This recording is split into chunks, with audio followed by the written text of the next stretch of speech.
As always, it is great to be together today and worship our great God. In Psalm 100, we read, "Shout for joy to the Lord, all the earth. Worship the Lord with gladness." And that's what we're going to do today. So wherever you are, stand with us and let's worship our great God. Put your hands together.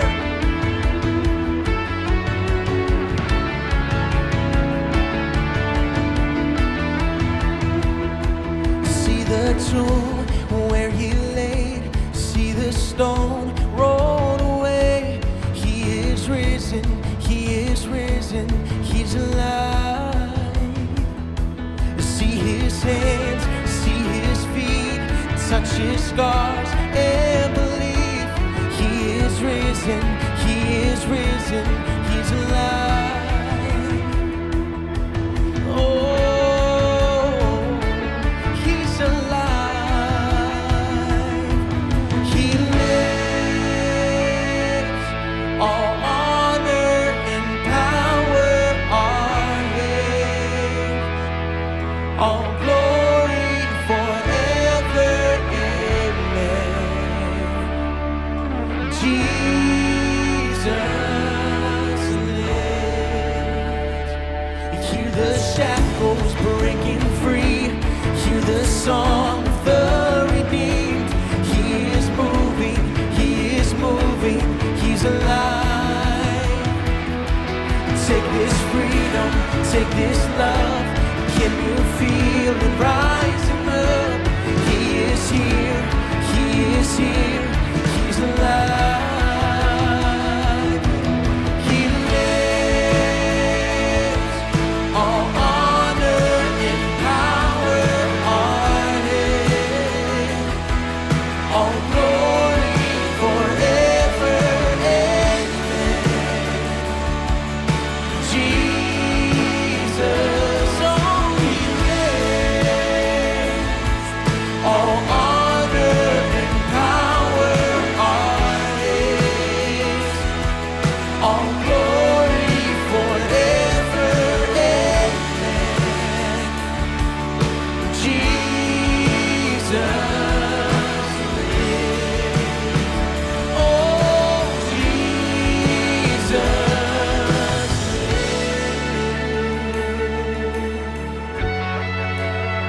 Oh, we're forgiven. Oh, he is risen.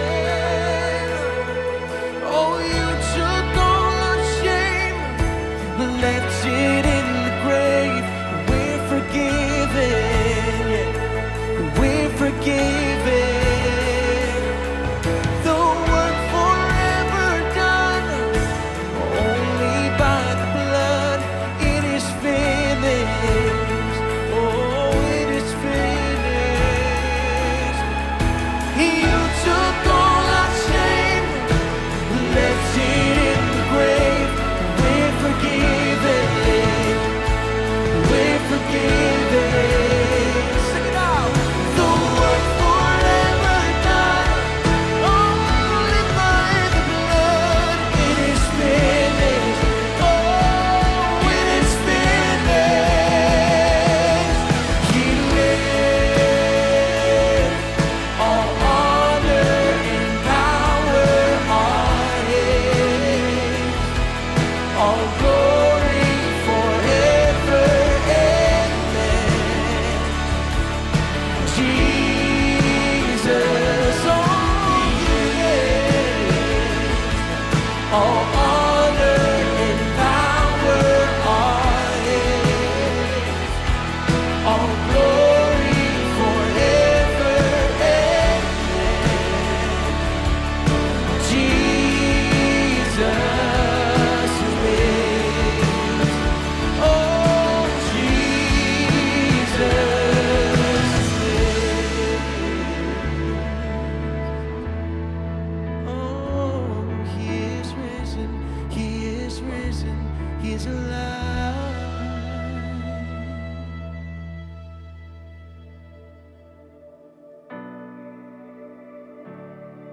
was my cross you bore, so I could live in the freedom you died for. And now my life is yours, and I will sing of your goodness forevermore. Worthy is your name, Jesus. You deserve the praise. Worthy is your name.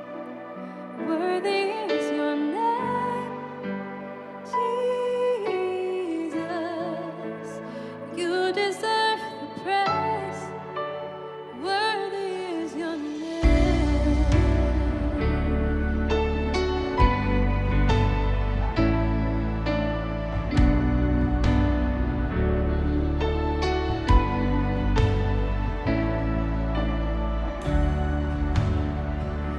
Now my shame is gone. I stand amazed in your love undeniable.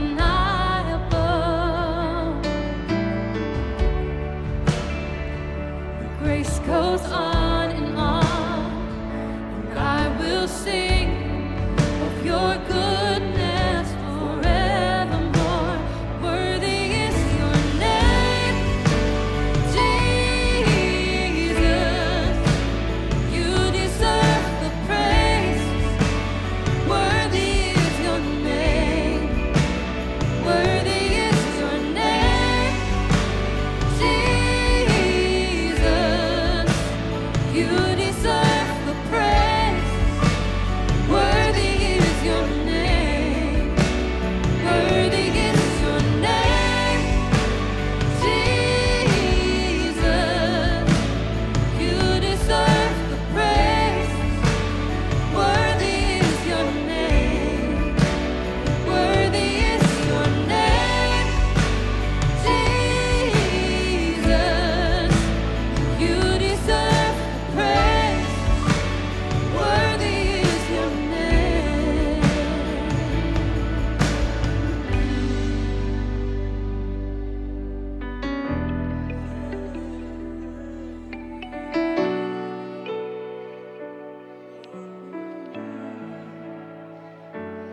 Be exalted now in the heavens as your glory fills this place. You alone deserve our praise. You're the name above all names.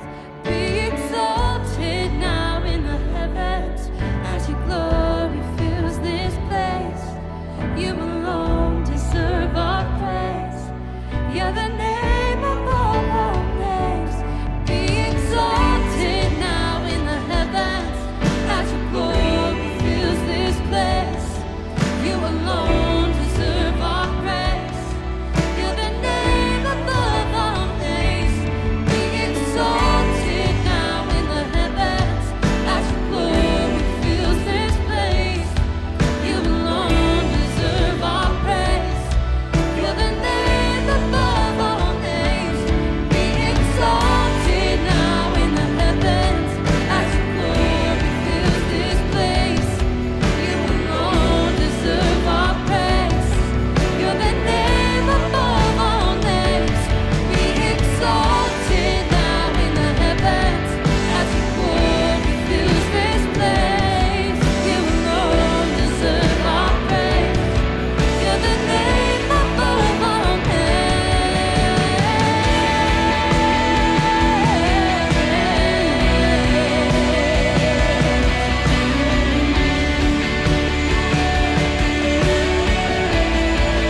Wow, that was amazing. It's incredible to have someone like Grace Elliott. She's a high school student, to share her talent with us like that. So good to have her as a part of our community and sharing her gift of worship with us.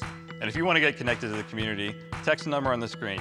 Even though we're apart during these trying times, we can still get connected, we can still be a church family. That's exactly right. Talking about family, you may have kids at home, and you might wonder, well, gosh, I'd love to have my kids connected to Kidsburg. How do we do it? You can actually. Kidsburg is happening online. There's amazing teaching, there's songs and dancing, and maybe your kids are getting a little fidgety being inside, need to get the wiggles out. This is the way to do it. Or maybe your kids are too old for Wiggles. We still have our middle school ministry and our high school ministry online, have their separate groups so they can connect, they can get together, they can form their communities that they've had, and they have their own teaching and their own music. That's right, that's right. Also, just a big thank you to everybody who's been giving so self-sacrificially during this time. Obviously, it's been a really hard time for a lot of people, and yet our giving, actually, we found out at our annual meeting, it's actually surpassed what it has been last year at this time. That's a miracle, it's Incredible. amazing. It's God's work in people's lives, and as a result of what you've done, your generosity in giving to the church, we've been able to help people in the community in this desperate time. So, pretty cool. Hey, we're gonna go ahead and head in now, and let's pass this off to Ken Carlson. It's always been a tradition at Orchard Hill Church on Memorial Day weekend to ask everyone that's served in the military to stand and be recognized. Well, obviously, we can't do that together today, but I know some of you are in gatherings today. And so if a veteran is present, it would be nice if they would stand and you could recognize them. But if you're not with a veteran, maybe you could take a moment for one you know, send them a text, send her a text, send them an email, or maybe even a note. And finally, if you know someone who's currently serving, a loved one, a family member, send them a note and tell them you're praying for them. And just take a moment to recognize those who've served our country. But now I would like to ask you all to stand as we sing the national anthem.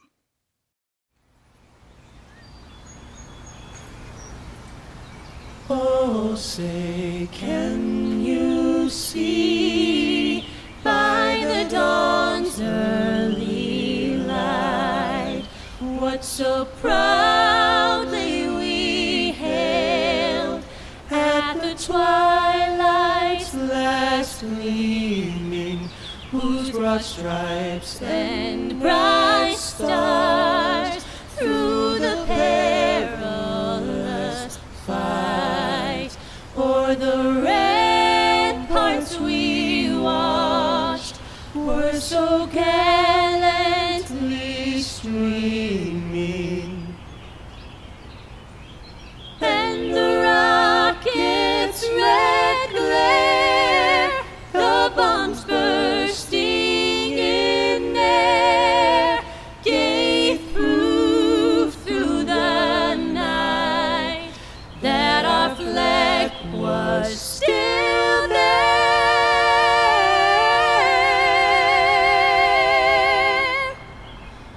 Oh, say does that star-spangled banner yet wave o'er the land of the free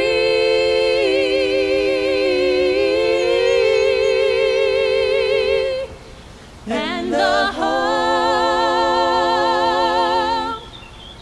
of the brave,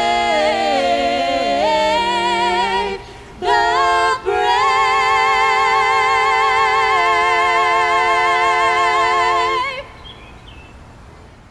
I'm Barb Hastings. I've been a member of Orchard Hill since 1991, and I was a nurse during the Vietnam era.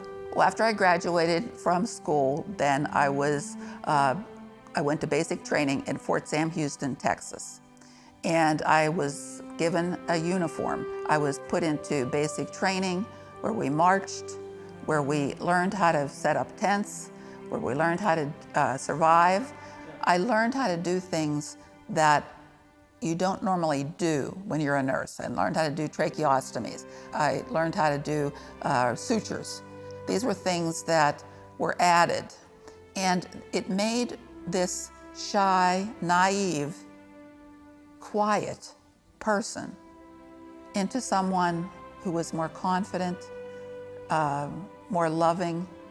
I mean, it changed me. That service really changed me. There were a lot of families because the hospital was in an area where the family could visit. And of course, with everything that was going on against the war, these family members needed to take a look at their sons and, care for them. It was confusing back then for them. But nobody likes to see your son or daughter injured. They've been injured primarily by shrapnel or bullets. And it's painful and it's scary. And long term, I didn't see them long term. I don't know what psychological problems, but I can only imagine when they came back, nobody really was that appreciative of their service. So I would think that on top of everything else was just a major downer in the rest of their life. I think only now are we honoring the Vietnam veteran. And now it seems like we're honoring the veterans in the following wars. So, back then it was a very hard time for these soldiers. I am from a military family. My father served in World War II. After he married my mother, he was in Germany and France for 5 years, which I can't imagine. It was slow mail back then, and you never knew from one day to the next how your spouse was doing. My husband is a Vietnam veteran. He was a medic. And my son is now 18 years in the Navy. There's something about the military that makes you so proud of the United States of America and of other veterans, and that families are part of the military. They're not in the military, but they have to support the military. And it's just a wonderful experience to know that you're defending the United States. Hey, it's great to be together on this Memorial Day weekend. One of the sweet traditions we have had at Orchard Hill is honoring veterans on Memorial Day, especially family members of those who maybe have had somebody give their life for all of us. To have the freedoms that we have. And then we've invited Ken Carlson to speak. Ken is a longtime Orchard Hill church member. He's a father, a grandfather. You probably know some of his kids or grandkids who are around the church. Ken is also a West Point graduate, a Vietnam War veteran, and has served in various government capacities over the years and has done a lot of reading and thinking about our country, our Constitution, and faith, and how faith and our national stories intertwine. And we are excited once again this year to welcome Ken Carlson to lead us on this Memorial Day. I did my first Memorial Day talk here in 1999, a long time ago. If you would have told me that I was doing a virtual talk in 2020, being the technological dinosaur that I am, I would have said, and what is that? But here I am doing a virtual talk, and it's still Memorial Day weekend. And as always, I'm humbled, I'm honored, and I'm very grateful to Kurt and this church to allow me to do this. And I hope that my message will honor those who have served our country, and particularly those who have died in that service. And I hope my talk will also be God-honoring. This is a day that I've pretty much always talked about heroes. A lot of them I've known personally. Some I've read about in recent years. So often I've talked about some people that took extraordinary action under extraordinary conditions. But I've noted that military rank didn't seem to matter, that ethnicity, race, religion, gender, physical size, or just about any other measure I came up with would apply to one, but it wouldn't apply to the next. And so I wanted to dig a little deeper this year And like many of you, I had a lot of time on my hands. And so I had a lot of time to read, which is what helped me pass through this pandemic. And I read 3 different books on D-Day. And I actually found it difficult because of so many acts of heroism to develop a story around one of those in particular. But then I read 2 books on prisoners of war, POWs. And I realized I was not looking deeply enough into the subject. And I was forgetting the role that God plays in our very creation, the makeup of our DNA, and the impact that He has on who we actually become. So I turned to C.S. Lewis's Mere Christianity, a book I've turned to many times when I'm just looking for some simple truths. He reminded me that God puts into everyone's DNA some kind of rule or law about decent behavior or morality.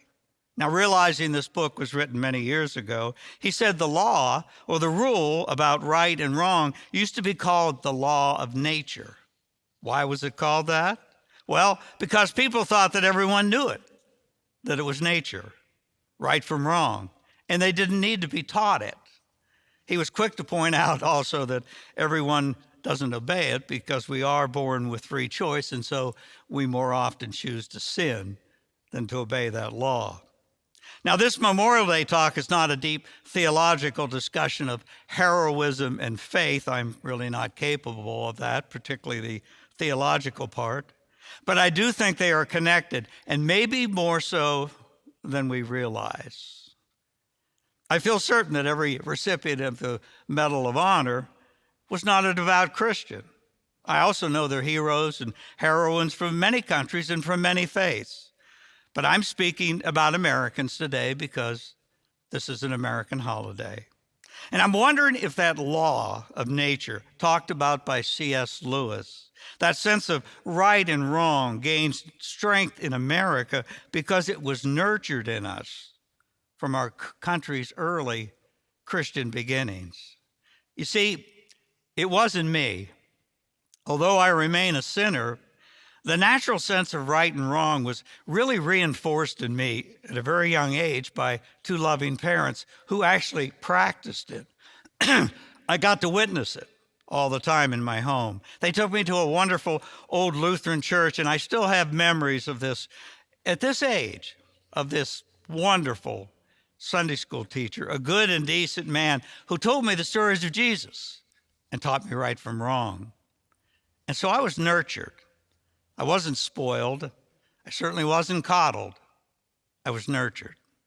My 4 years at West Point, where the motto is duty, honor, country, reinforced that. And I've often used this phrase, speaking here and many other places that I've spoken, of the importance of choosing the harder right instead of the easier wrong in difficult decisions in life. Of course, I've failed many times, and some of you listening today have gotten to witness those failures, but I never stopped trying.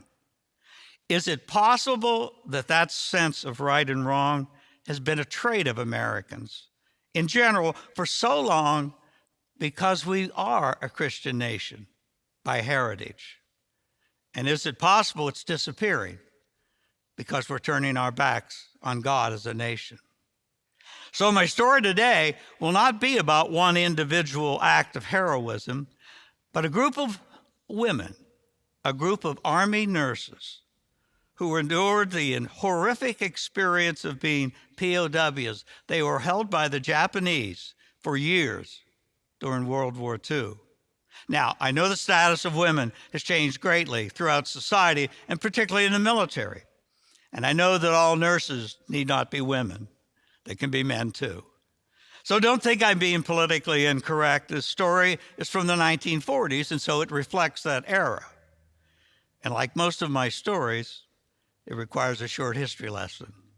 Most Americans associate the beginning of World War II with the Japanese attack on Pearl Harbor on December 7th, 1941. But you know, the world had already been at war for a long time before that, especially the Japanese. They were desperate for more land and more natural resources. The Japanese had actually occupied Korea since 1910. They officially invaded China in 1937. And Germany had initiated war with Poland and then with England in 1939, and the French had already surrendered to the Germans in 1940 before Pearl Harbor even occurred. But it was the surprise attack on Pearl Harbor that actually pulled the United States into the global war. But the U.S. had vast interest in the Pacific, and the Japanese hoped by crippling the U.S. fleet at Pearl Harbor, which they did, that they might have the U.S. withdraw from the Pacific and concentrate their efforts on the war in Europe against Germany. But the U.S. had actually occupied the Philippine Islands since 1898, and they had large military installations there. They were under the command of General Douglas MacArthur. Now, prior to the war, an assignment in the Philippines was actually a well-kept secret. It was somewhat of an island paradise. In many ways, it reflected the pleasures of the old colonial lifestyle. There were Filipino houseboys and maids and chefs and gardeners and tailors looking after your every need. At the 5 Army posts and 1 Navy base there was badminton and tennis courts and golf courses.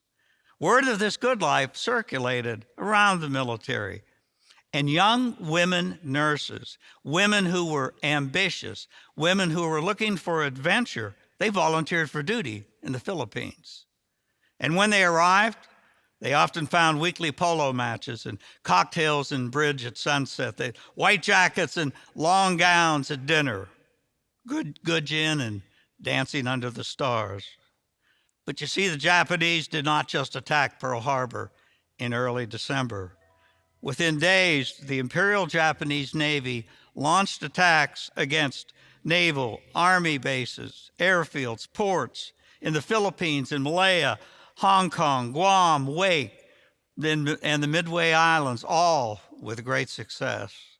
And these attacks were to gain as much ground as possible while the U.S. fleet was crippled in Hawaii. After Pearl Harbor, for the next 6 days, the Japanese pounded the Philippines, destroyed much of the military infrastructure. And then on December 22nd, 1941, 43,000 well-trained, well-equipped Japanese forces landed in the Philippines to face a very inferior American and Filipino force. Caught in the air raid and murderous invasion were 99 Army and Navy nurses who had received no combat training whatsoever or wartime training. MacArthur made the early decision to fight a delaying action down the Bataan Peninsula, hoping for relief that would never come. He moved his headquarters into a heavily fortified island at the base of Bataan and hoped that he could hold out for some time, but the Bataan Peninsula was only 30 miles long, and it didn't last. The soldiers fought valiantly. The delaying action was slow and painful, but they could not hold out. But the nurses were part of this effort. They set up makeshift hospitals along the way under horrible conditions, constantly having to move as the enemy pushed them down and down the peninsula. The nurses were under constant air and artillery attack, just like the soldiers were. The wards looked like tropical greenhouses with beds set up between trees and a tangle of vines hanging overhead with actually no overhead cover for the elements. They worked around the clock. And under nighttime conditions, they had to do blackout work. And at night, wild animals wandered around in the hospital beds, wild pigs bumping into the nurses' legs, geckos falling out of the trees. And one night, a nurse was smacked on the forehead by a snake that was swinging from a tree branch. As I said, the efforts of the fighting men and the nurses could not have been more valiant. But as all supplies ran out, the elements took over, and finally, disease took over.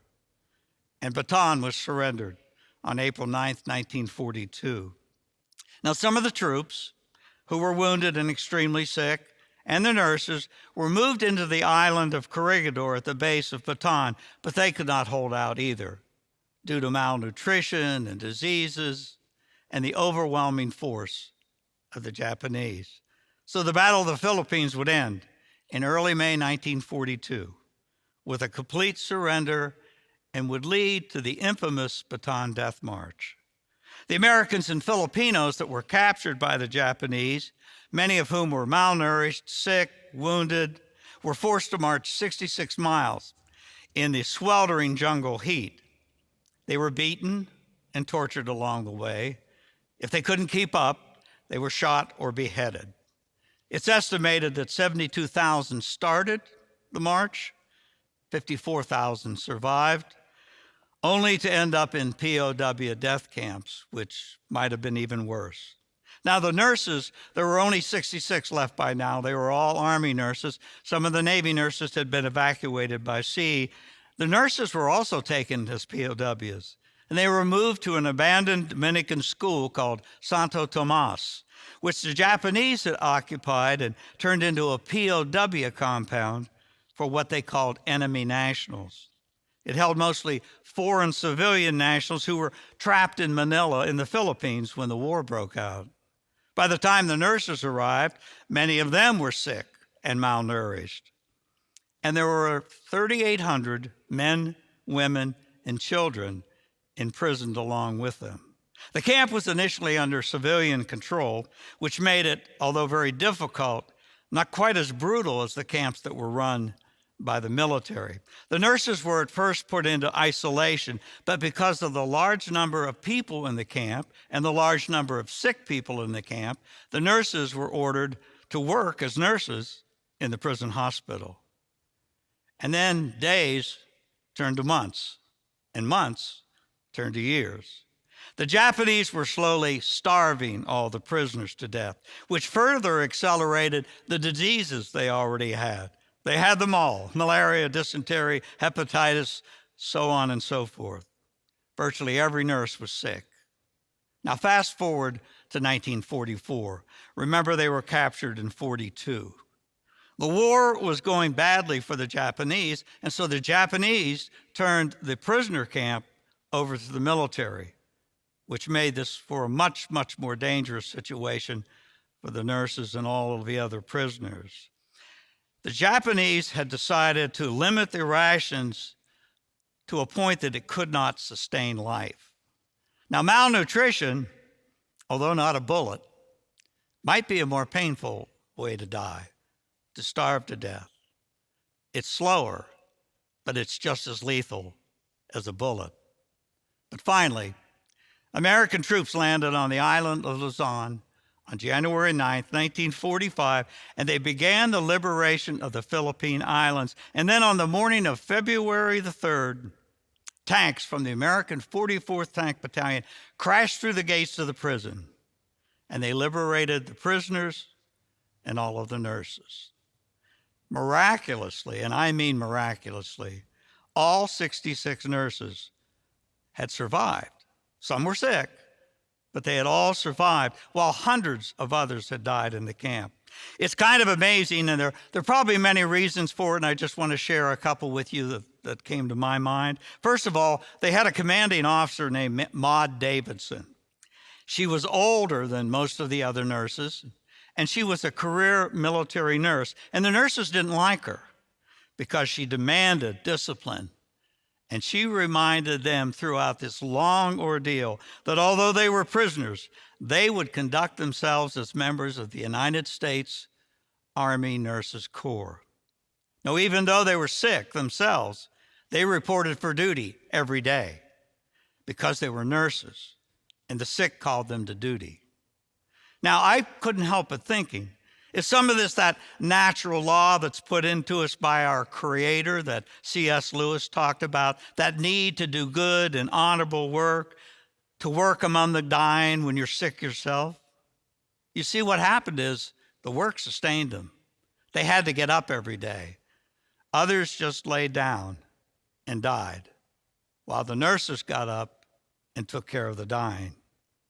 I'm sure you're asking at this point, all right, Ken, where's God in all this? Well, I see the sovereignty of God in all facets of our lives, always have. If you've heard me speak on the 4th of July, you know I believe God's providential hand was there at the beginning of our country and has remained with us throughout.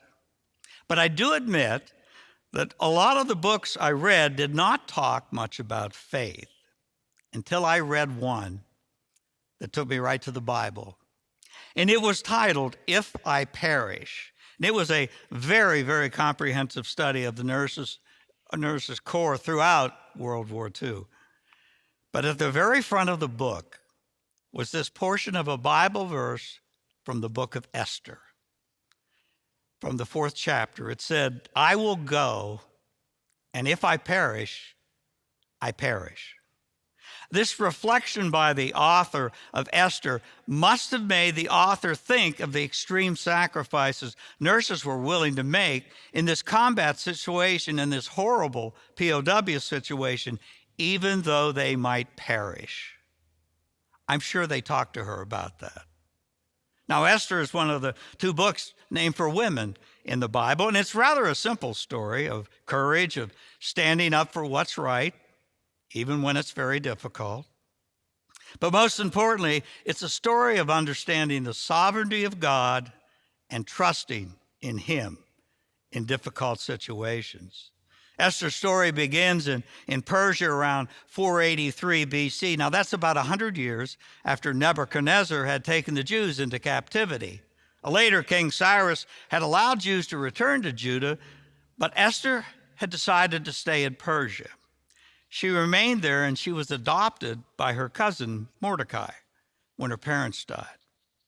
King Xerxes was the king of Persia at the time of Esther, and he could be described as a typical Persian king of that time. Persia was a world power with incredible wealth, and they flaunted the wealth, particularly the kings wearing precious stones and jewelry, even in their beards. They threw lavish parties. They held absolute power over the people, and they really acted as a god over their kingdom. And besides their outward display of wealth, they collected great numbers of women that were called their harem. They were young virgins taken from their homes and required to live in separate quarters in the palace and to be available to the king to await his call for sexual pleasure at any time. Now, at that time, Xerxes' queen had disobeyed him, and so she had been banished. And it was decided that a new queen should be found by a search throughout the kingdom. So many beautiful young virgins were brought into the palace to be prepared to be presented to the king. Esther was one of those because of her great beauty. Mordecai, her adopted father, was also her advisor, and he told her, do not reveal to the king that you are a Jew. But when presented to the king, Esther was chosen as the new queen. Now, Xerxes also had chosen one of his men, a nobleman named Haman, one of the nobles to have a seat above all other nobles in the kingdom, which gave him special access to the king. And Haman hated the Jews, especially Mordecai, who wouldn't bow down to him. Haman, because of his hatred of the Jews and his relationship with the king, convinced him to issue a decree to destroy all the Jews in the kingdom. When Mordecai learned of this, of course, he was distraught and frightened, and eventually he went to Esther. He told her of the situation. He instructed her to go to the king to beg for mercy and to beg for mercy for her people. Now, although she was the queen, she could not just go before the king. Everyone knew that you could not go before the king unless you were summoned, and then he extended his golden scepter to you. Otherwise, you would be killed. So after much thought and prayer and fasting, Esther said these words to Mordecai from the 4th chapter of Esther. I will go to the king, even though it is against the law. And if I perish, I perish. She did. And he extended the golden scepter to her. He spared her life. And ultimately, the decree to destroy all the Jews was lifted because of the courage of Esther and her faith in God. Now, Esther obviously demonstrated great courage to approach the king just to begin with. But you know, I see it as much more a demonstration of faith. And I think faith is one of those terms that Christians have a difficult time sometimes articulating or explaining to non-believers. But it is so clearly defined in the book of Hebrews and has really long been one of my very favorite passages. It begins in the 11th chapter of Hebrews, where faith is defined in the very first verse. Now, faith is confidence in what we hope for and assurance about what we do not see. Those words, what we do not see, might cause non-Christians to say, well, isn't that blind faith? But no, it's not blind faith. Because the chapter in Hebrews goes on to list example after example of those who demonstrated exactly that kind of faith. In fact, Hebrews 11 has been called Faith's Hall of Fame. And even more importantly, for those who demonstrated this faith, they all came from the Old Testament, which I think is important to note because that was before the coming of Jesus. That was before his life on earth. That was before his teaching. That was before his death on a cross, his resurrection, and the promise of eternal life through him. We know these things, or at least we should, from the New Testament. They did not, but they still had faith. So let me just name a few of those biblical people from the Hall of Fame that might be familiar to you. Abraham, he was called to leave everything behind to go to a place where he would later receive his inheritance. And when he was tested by God, he offered to sacrifice his own son. Noah, who was warned about things not seen, built an ark to save humanity. Moses refused to be known as the son of the Pharaoh's daughter, and he left the fleeting pleasures of sin to lead his people out of bondage into the promised land. Rahab the prostitute, because she welcomed Joshua's spies into Jericho, she was spared. She trusted God. She and her family were not killed with the others who were disobedient. And then the author of Hebrews goes on to say, what more shall I say? I do not have time to talk about Gideon and Barak and Samson and Jephthah, about David and Samuel and the prophets. These people of faith died without ever receiving all that God had promised, but they never lost their faith. They never lost their vision of eternity in heaven. So I'd like to end today by asking you a question. How's your faith? Are you able to have confidence in what you hope for and assurance about what you cannot see? Not because of what you hear in the news or from the government or read online, but because you have placed your faith in a living God. You know, many Christians today become frustrated and defeated because their needs, their wants, their expectations, and their demands are not met immediately. I know I fall into this category at times. And I think we have all fallen into this category during this pandemic. We have questioned everything. We probably have questioned God and our faith and our government and so many different things. Yet if you look at these heroes of faith from Hebrews 11, you can find courage and you can find a deeper understanding of faith. You see, they lived and died without seeing the fruits of their faith on earth, yet they continued to believe. Maybe we should study these people that are listed in Hebrews 11. It might make a great Bible study for a group. But please remember this. The starting point of all this is understanding and accepting the gospel message. You cannot make the leap today to true faith without accepting Jesus Christ as your Savior and the work that he did for you on the cross. Now, I doubt if many men or women facing combat have echoed the words of Esther, I will go, and if I perish, I perish. But you know what? I think many men and women who have gone into combat, and I think these nurses did, they went forth with that attitude without saying those words. And that attitude isn't easy. But we should decide to do what is right in life. We should decide to do what God would have us to do and trust in Him and not our own thoughts. Trust in Him for the outcome. And then you will survive. You will survive eternally. Now I'd like to ask you all to pause for a moment of silence. Stand if you're in a group and you're comfortable, or remain seated for this moment of silence. And then I'll be back in a moment to close us in prayer.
Would you pray with me, please?